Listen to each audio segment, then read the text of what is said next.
गुरुर्देवो महेश्वर गुरुर्साक्षात् परब्रह्म तस्मै श्री गुरवे नमः। कृष्णाय वासुदेवाय हरये परमात्मने प्रणतक्लेशनाशाय गोविन्दाय नमो नमः। कृष्णाय वासुदेवाय देवकी नन्दनाय च नन्दगोपकुमाराय गोविन्दाय नमो नमः। वसुदेवं सुतं देवं कंसचाणूरमर्दनम् देवकी परमानन्दम् कृष्णं वन्दे जगद्गुरु। নবকুমার চতুষ্পাঠীর আরেকটা অধ্যায়ে তোমাদের সকলকে স্বাগত। আমরা কোন শ্লোকে ছিলাম?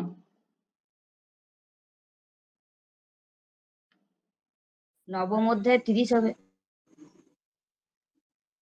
নবম অধ্যায়ের 30 হবে না 30 হয়ে গেছে? হয়ে গেছে 30 হয়ে গেছে, 31। হ্যাঁ 31 হবে। 31 হবে। আমার সাথে সাথে তোমরা উচ্চারণ করো।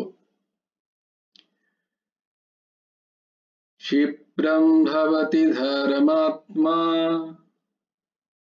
शाश्वतशान्तिं निगच्छति।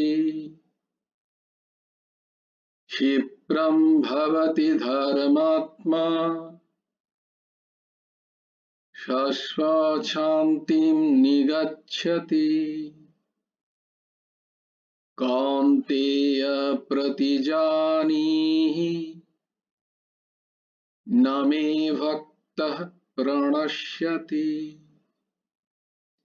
कौन्तेय प्रतिजानीहि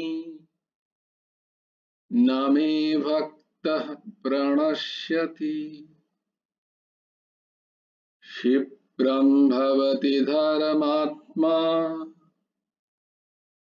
शाश्वतशान्तिं निगच्छति। कौन्तेय प्रतिजानीहि न मे भक्तः प्रणश्यति। क्षिप्रम तत्क्षणात्, धर्मात्मा धर्मात्मा भवति হয়ে যান, শাশ্বত চিরন্তন, শান্তিম শান্তি, নিগচ্ছতি লাভ করেন, কান্তেয় হে কান্তেয়, প্রতিজানিহি শপথ নাও, মে ভক্তঃ আমার ভক্তের, প্রণশ্যতি না বিনাশ হয় না। ভগবান কি বলছেন? যে সেই ব্যক্তি তৎক্ষণাৎ ধর্মাত্মা হয়ে যান এবং চির শান্তি লাভ করেন। হে কৌন্তেয়, আমার ভক্তের কখনোই বিনাশ পতন হয় না। তুমি এরম শপথ নাও, তুমি শপথ করে বলতে পারো, ভরা সভায় তুমি শপথ করে বলতে পারো যে আমার যে ভক্ত হবে তার কখনো পতন হয় না, বিনাশ হয় না। এবং ক্ষিপ্রম ভবতি ধর্মাত্মা, কে?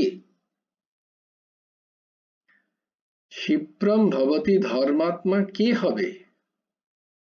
না 30 নম্বর শ্লোকে ভগবান যার কথা বলেছিলেন, যে দুরাচার অপিচিত, কে না দুরাচারী ব্যক্তিও যদি ভজতে মাম অনন্য ভাগ সাধুরেব সমন্তব্য সম্যক বাবসিত হি সহ। এরকম যিনি, যার চিত্ত স্থির হয়েছে, সম্যক রূপে ব্যবস্থিত করে আমারই ভজনা করবে, এইরকম যার মন স্থির হয়েছে, সে যদি অতি দুরাচারী ব্যক্তিও হয়ে থাকে, এইরকম ব্যক্তিকে তুমি সাধু বলে জানবে। শুধু তাই নয়, সে তৎক্ষণাৎ ক্ষিপ্রম, দেরি হয় না, সে অনেক দেরিতে ধর্মাত্মা হবে তা নয়। যার মনের মধ্যে এরকম একবার সিদ্ধান্ত হয়েছে যে শুদ্ধ সে আমারই ভজনা করবে, আমার ভক্ত হবে, আমার সেবা করবে, সেই ব্যক্তি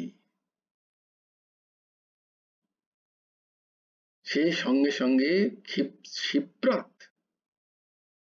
ক্ষিপ্রম ভবতি, তৎক্ষণাৎ, দেরিতে নয়, তখনই ধর্মাত্মা হয়ে যান।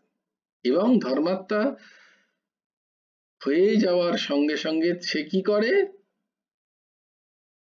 না, সে চির শান্তির রাজ্যে বিরাজ করে, সে চির শান্তি লাভ করে তার মনের মধ্যে, সে তৎক্ষণাৎ ধর্মাত্মা হয়ে যায়, অর্থাৎ মহাপবিত্র হয়ে যায়।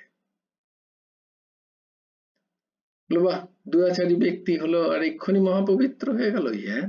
হ্যাঁ, কারণ প্রত্যেক জীব ভগবত অংশ স্বরূপ, সে বরাবরই মহাপবিত্র, তার কোথাও অপবিত্রতা নেই। কখনো কখনো ইংরেজিতে একটা কথা বলে যে সে খুব পিওর সোল মানে হচ্ছে আত্মা, পিওর সোল মানে খুব শুদ্ধ আত্মা। আরে না, আত্মা শুদ্ধই বরাবর, আত্মা অশুদ্ধ হন না কখনো। পিওর সোল ইমপিওর সোল বলে কিছু হয় না। ইমপিওরিটি বা এই যে দুরাত্মা, দুরাচারী, পাপাচারী, পাপাত্মা, এটা তো আগন্তুক ধর্ম, এটা মেনে নেওয়া ধর্ম। অজ্ঞান এবং সেই অজ্ঞানকৃত কারণে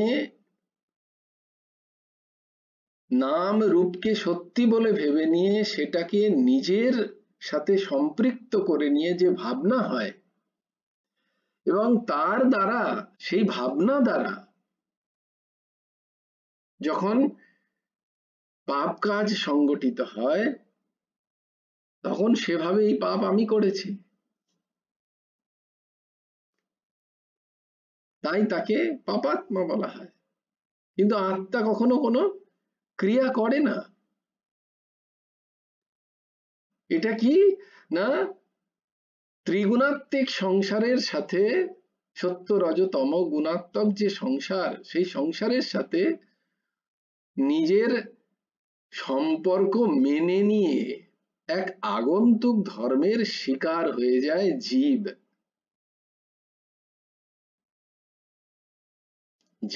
অহম, আত্মাতে অহম জাগলে তার জীবত্ব প্রাপ্ত হয়, জীব এবং আত্মা হয়ে গেল জীবাত্মা। সে যখন নিজেকে পাপাত্মা মনে করেনি,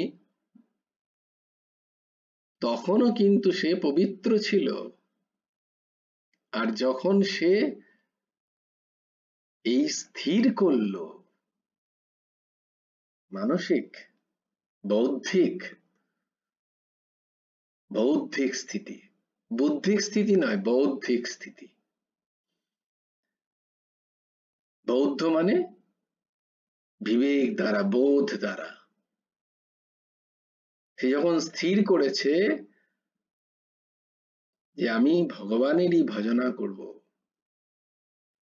ভজতে মাম অনন্য ভাব, সে ভগবানেরই একমাত্র ভগবানের ভজনা করবে, এরকম যে স্থির করেছে, সে তৎক্ষণাৎ সাধু হয়ে যায়, শুদ্ধ হয়ে যায়, তৎক্ষণাৎ, দেরি হয় না, কারণ সে শুদ্ধই ছিল। দেখো, মেনে নেওয়ার ফারাক, আমরা মেনে নিচ্ছি, সত্যটাকে যেদিন মেনে নিতে পারবো ঠিক সেই দিন তৎক্ষণাৎ তখনই আমি শুদ্ধ আত্মা, কারণ আমি বরাবরই আত্মা শুদ্ধই, কারণ সেটা ভগবত অংশ, তা কখনো অশুদ্ধ হতে পারে না। অশুদ্ধ তো মেনে নেওয়া আগন্তুক ধর্ম। আগন্তুক ধর্ম মানে যা তোমার ধর্ম নয়, এটা এসেছে কোথাও থেকে, তার কোনো স্থায়িত্ব নেই, সেটা এসেছে আবার চলেও যাবে, চলে যাওয়ার তার অবশ্যম্ভাবী, কারণ যা এসছে সে যাবে। তাই যে মেনে নেওয়া, এটা হচ্ছে সব থেকে বড় অজ্ঞান অবিদ্যা। ঠিক এই অজ্ঞান অবিদ্যা থেকে সঙ্গে সঙ্গে যদি, তৎক্ষণাৎ যদি বেরিয়ে আসতে চায় কেউ, তাহলেও বলছে মেনে নেওয়া। দেখো কত সোজা। বলে যে মান্যতায় তুমি ফেসে আছো, শুধু সেই মান্যতাটাকে পরিবর্তন করো, তুমি সত্যের সাথে নিজের সম্পর্ককে সুদৃঢ় মেনে নাও। মানলো, যেদিন তুমি মেনে নেবে যে আমি ভগবানেরই এবং ভগবানই আমার, তৎক্ষণাৎ তোমার অজ্ঞান দূর হয়ে গেল। এইটা বলছেন ভগবান শিবরাম ভবতি ধর্ম।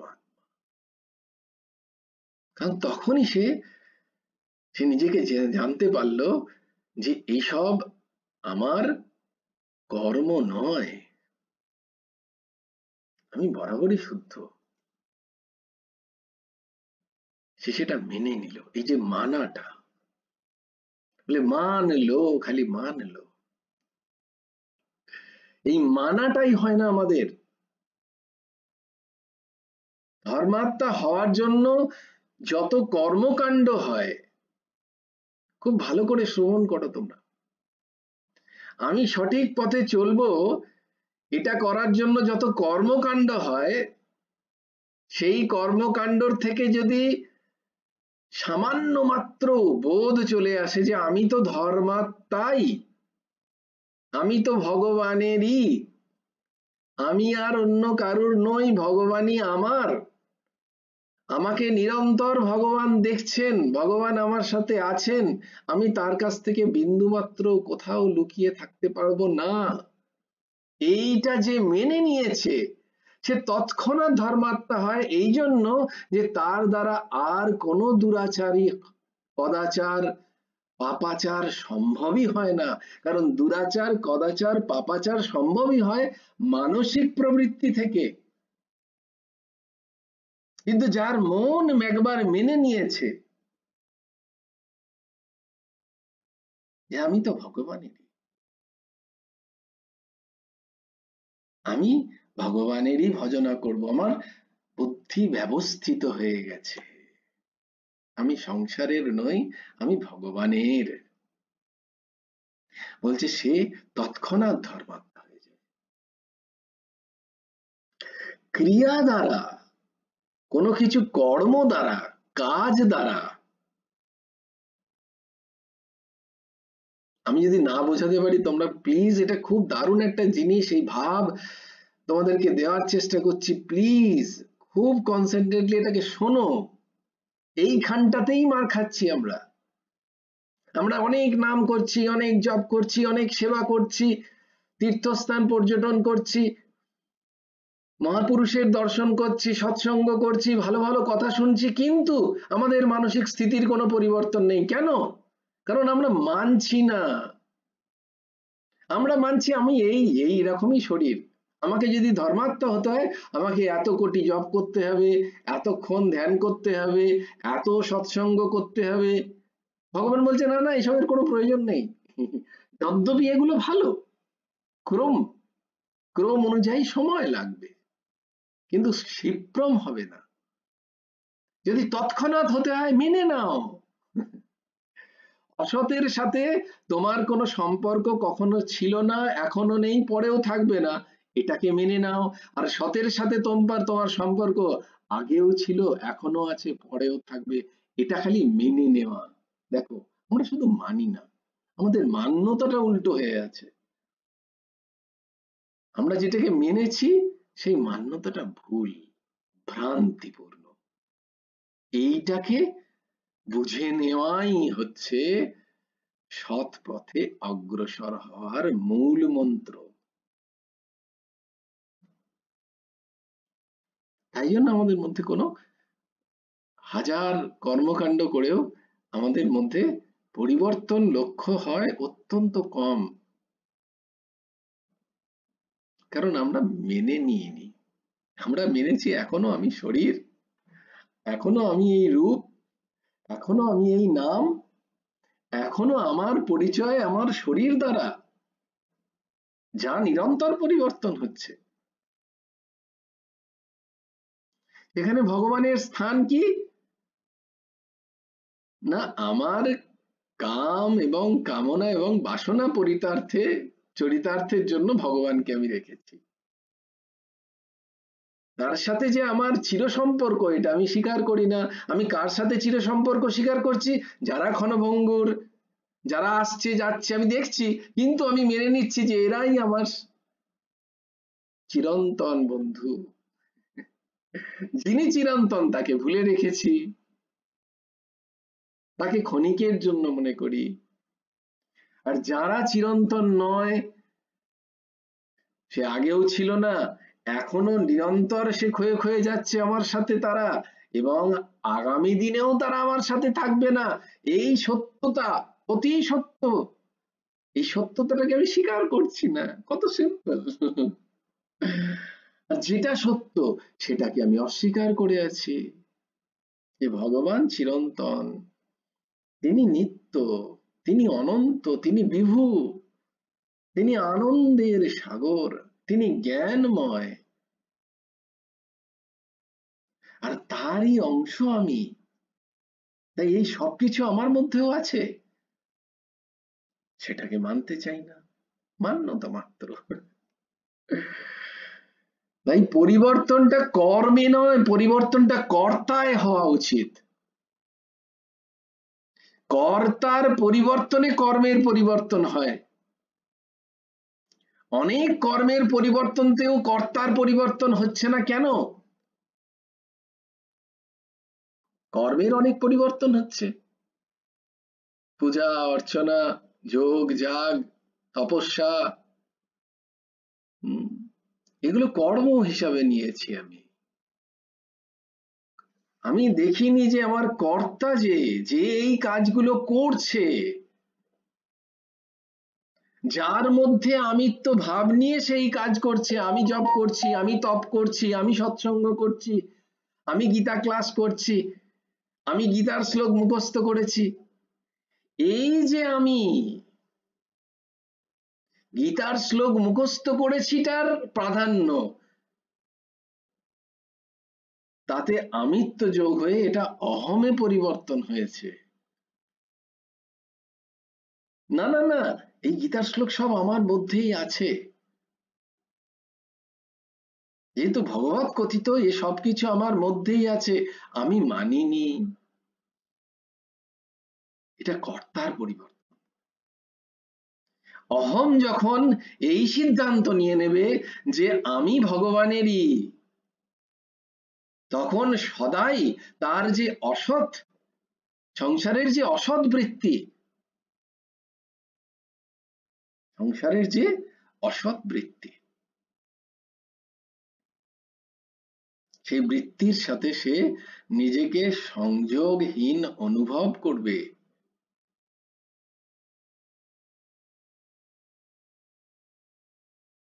আমি আমার ভাব যে অজ্ঞানকৃত শরীর সংসারকে মম এবং অহম বুদ্ধির কারণে তাদের সাথে যে সংযোগিত সুখ আমি আশা করি পাই না।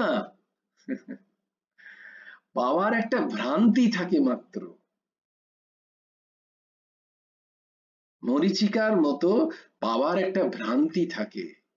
আমি যাই সেখানে, সেখানে গিয়ে দেখি এই রে, ভেবেছিলাম এখানে জল আছে, আরো দূরে দেখা যাচ্ছে জল চকচক করছে, আবার দৌড়ই সেখানে, ওইখানে জল আছে, ওখানে জল আছে, চল চল চল, মরীচিকা।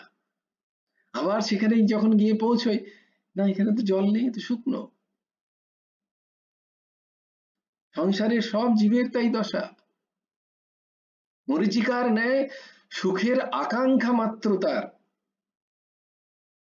এইটা সংযোগ হয়ে গেলে আমি সুখী হয়ে যাব। এই যে ভ্রান্তি ধারণার জন্য সে বারংবার 84 লক্ষ যোনিতে ঘুরপাক খাচ্ছে, শুধু মান্যতার অভাবে। ক্ষিপ্রম ভবতি কি করে হবে না, মেনে নাও, যেদিন মানবে সেই দিন তৎক্ষণাৎ, দেরি হবে না। ক্ষিপ্রম মানে তৎক্ষণাৎ, তখনই। আমায় বহু কাল ধরে করতে হবে, ভগবান বলছেন না না। সে অতি দুরাচারী যদি হয়, এবং বারবার ভগবান এখানে বলছেন তার সংস্কার জনিত যদি দুরাচারের কখনো সংগঠিত হয় সেই কর্ম, তদ্যপি যেহেতু তার বৌদ্ধিক ব্যবস্থা হয়ে গেছে, সে নিজেকে বোধের স্তরে ব্যবস্থিত করেছে, তাই সংস্কার জনিত হয় না, বলে গতিজাড্য হয়, নিউটনের গতিজাড্য স্থিতিজাড্য, সেই কারণে যদি তার কোনো দুরাচার সংগঠিত হয়, বলে সেটা তাকে তার যে মূল পথ, সে যে ভগবানের, এই বোধ থেকে তাকে সরাতে পারে না। বলছে কেন, অনেক সময় তো এরকম হয় যে কোন দুরাচারী ব্যক্তি ভক্ত হয়ে গেল, ভক্তের আচরণ করতে গেল। দেখো এইটা হচ্ছে কথা, একটা হচ্ছে ভক্ত হওয়া, আর একটা হচ্ছে ভক্তের আচরণ করা। আমি এখান থেকে শুনে নিলাম, আমি মন থেকে ঠিক করিনি, মন থেকে আমি আমার যে সংসারের সাথে যে অস্থায়ী সম্বন্ধ, সেই সম্বন্ধকেই মেনে নিয়ে আমি ওপরে ওপরে আচরণ করতে শুরু করেছি যে আমি ভক্ত। এই রকম যে ব্যক্তি, তাদের আবার দুরাচারী পথে নিমজ্জিত হওয়ার সম্ভাবনা থেকে যায়। কিন্তু যে মন থেকে, যে ভেতর থেকে এই সিদ্ধান্ত নিয়ে নিয়েছে যে একমাত্র অনন্য রূপে আমি ভগবানের ভজনা করব, তার বাহির ইন্দ্রিয় দ্বারা যদি কখনো দুরাচার হয়েও থাকে, তবু সেই দুরাচারের যে কর্মের ফল তাকে তার মূল পথ থেকে বিচ্যুত করতে পারে না। ভগবান এখানে সেই কথা বলছেন। এবং এখানে আরেকটা দারুণ কথা বলছেন ভগবান। কি বলছেন, যে অর্জুন তুমি শপথ নাও। তিনি তো বলতে পারতেন আমি শপথ নিয়ে বলছি যে আমার ভক্ত না প্রণশ্যতি, নামে ভক্তা প্রণশ্যতি, আমি শপথ নিচ্ছি, এরম তো ভগবান বলছেন না এই শ্লোকে। দেখো খুব মনোযোগ দিয়ে শ্রবণ করো, তিনি কিন্তু বলছেন, বলতে পারতেন আমি শপথ নিচ্ছি, আমি দৃঢ়তার সাথে বলছি। না না না, তিনি বলছেন হে অর্জুন তুমি বলো। কি অদ্ভুত ভাব, শোনো। কেন জানো, ভগবান নিজের শপথ, যদ্যপি যদি দরকার হয় তার শপথও ভেঙে যেতে পারে, কিন্তু তিনি ভক্তের, যিনি যদি কখনো ভক্ত শপথ করেন, তিনি ভক্তের শপথকে কখনো ভাঙতে দেন না, সর্বতভাবে রক্ষা করেন। নিজের শপথকে নিজে রক্ষা করেন না, যদি দরকার হয় ভেঙে দেন। সৃষ্টি তার, নিয়ম তার, তার ইচ্ছা, তিনি চাইলে তার শপথও ভেঙে দিতে পারেন। কিন্তু যদি কোনো ভক্ত শপথ করে, তাহলে ভগবান সেই শপথকে সবকিছু নিজেকে মিটিয়ে দিতে পারেন, কিন্তু সেই শপথকে তিনি ভাঙতে দেন না। বলে কোনো উদাহরণ আছে নাকি? হ্যাঁ, কুরুক্ষেত্রের যুদ্ধে ভীষ্ম ভগবান শপথ করেছিলেন যে আমি কোনো অস্ত্র ধারণ করব না, আর ভীষ্ম বলেছিল যে ঠিক আছে, আমি যদি তোমার ভক্ত হই তাহলে আমিও তোমাকে অস্ত্র ধারণ করিয়েই ছাড়বো, এটা আমার শপথ। যদি না করাতে পারি আমি গঙ্গাপুত্র সন্তান, আমি ভীষ্ম নই, গঙ্গাপুত্র। এই শপথ করেছিলেন, আর সেই শপথ কে রাখার জন্য ভগবান নিজের শপথকে ভেঙে দিলেন।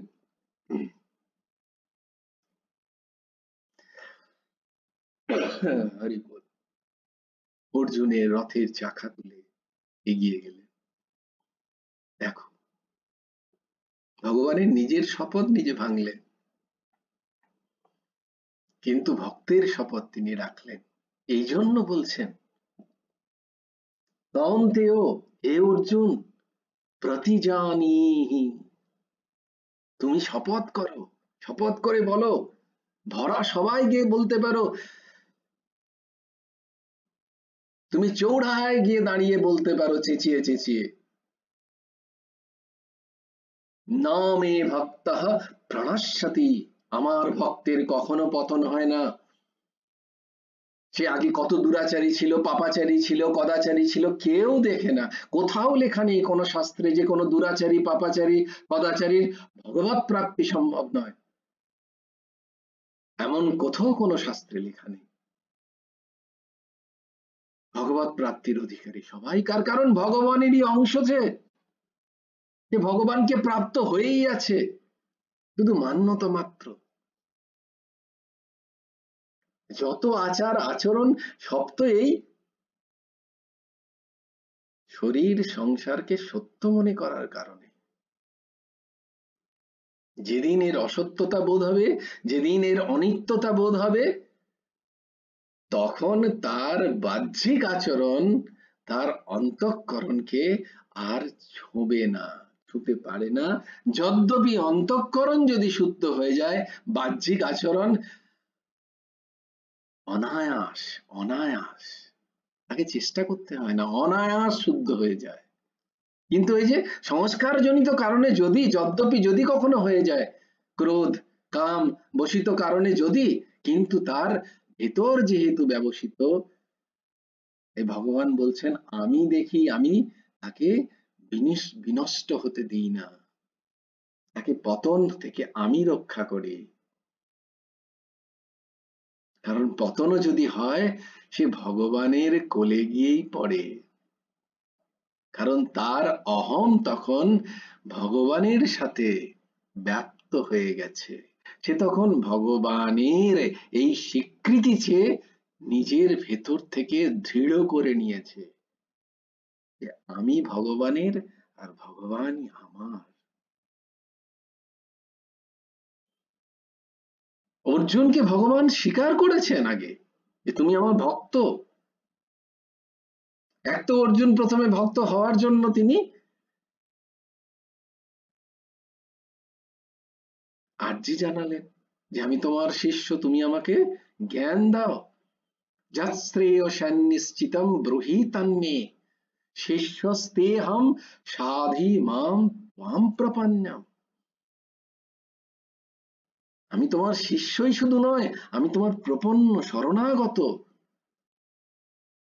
তাই ভক্ত ভক্ত যখন কোনো কোনো জীব যখন প্রপন্ন ভগবানের কাছে শরণাগত, তাই চতুর্থ অধ্যায়ে ভগবানও স্বীকার করছেন অর্জুনকে, ভক্ত সে মে সখা চেতি।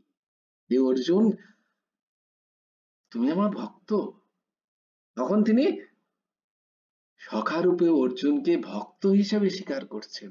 আর তাই জন্য বলছেন যে হে তুমি আমার ভক্ত, আর তুমি শপথ নাও, আমি শপথ নেব না। তুমি শপথ নিয়ে যখন বলবে সবার সামনে, তখন সেই শপথকে রক্ষা করার দায়িত্ব আমার। সক্রিদেব প্রপন্নায় তব স্মৃতি চ যাচতে অভয়ম সর্বভূতেভ্যো দদাম্যে তৎ ব্রতম মম। আমি ব্রত নিই, তাকে সমস্ত ভূতের ভয়, ভূত মানে ওই ভূত নয়, এই যা কিছু সৃষ্টি, এই সৃষ্টি থেকে সৃষ্টিতে উদ্ভূত যত ভয় থেকে আমি তাকে দূরীভূত করি তার অন্তঃকরণ। এটা আমার ব্রত।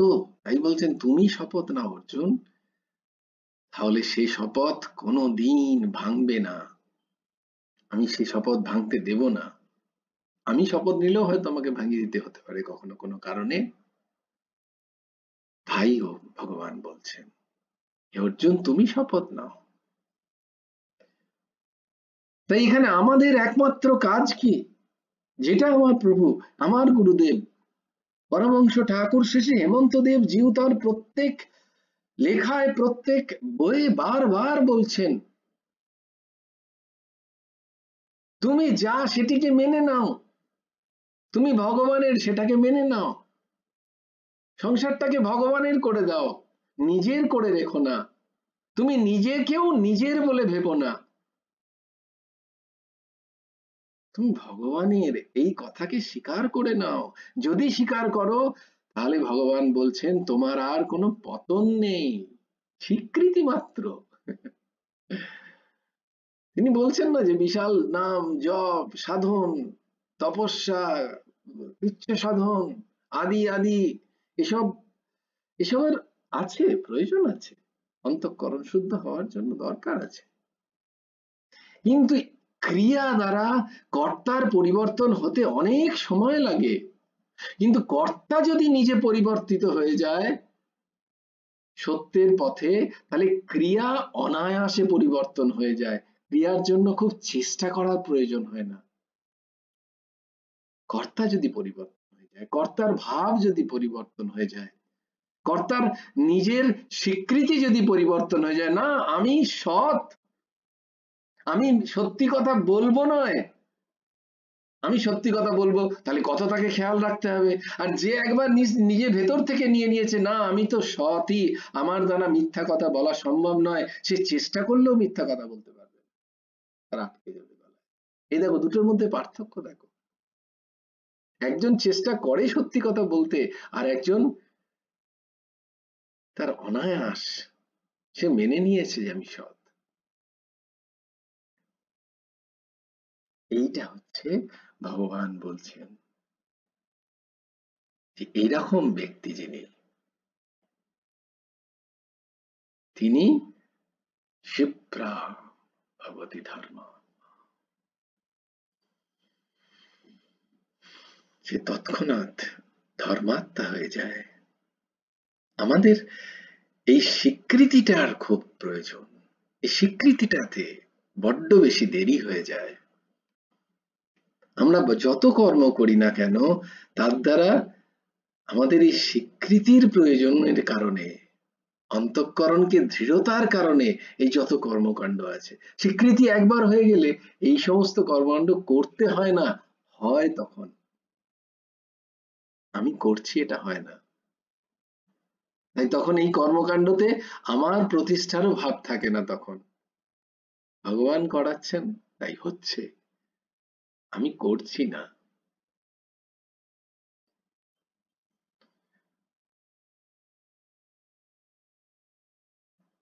তাই আমাদের এই মানসিক স্বীকৃতির পরিবর্তনের প্রয়োজন। আমি ভগবানের, আমি ক্ষণভঙ্গুর সংসারের নই, আমি ভগবানের দাস, জীব নিত্য কৃষ্ণ দাস। এই ভাবের স্বীকৃতি, মানা, মান্যতা, নিজের অহমের এই উচ্চ স্তরের মান্যতা যদি হয় তাহলে সে তৎক্ষণাৎ ধর্মাত্মা হয়ে যায়। জয় জয় শ্রী রাধে, জয় জয় শ্রী সীতারাম, হর হর মহাদেব। ভজ গুরু হেমন্ত দেব রাধে শ্যাম, জপ হরে কৃষ্ণ হরে রাম। जय जय श्री राधे, जय जय श्री राधे, जय जय श्री राधे। हरि बोल हरि बोल हरि हरि बोल। जय गुरुदेव जय गुरुदेव जय गुरुदेव। जय जय परमहंस ठाकुर श्री श्री हेमंत देव जिउर जय। जय गुरु राधे श्याम राधे श्याम राधे श्याम श्याम श्याम राधे राधे राधे कृष्ण कृष्ण कृष्ण राधे राधे। जय गुरु राधे श्याम। श्री गुरार्पणमस्तु। श्री हेमंत देवार्पणमस्तु। জয় গুরু রাধে শ্যাম। সবাই ভালো থেকো, সুন্দর থেকো, সুস্থ থেকো। জয় গুরু রাধে শ্যাম।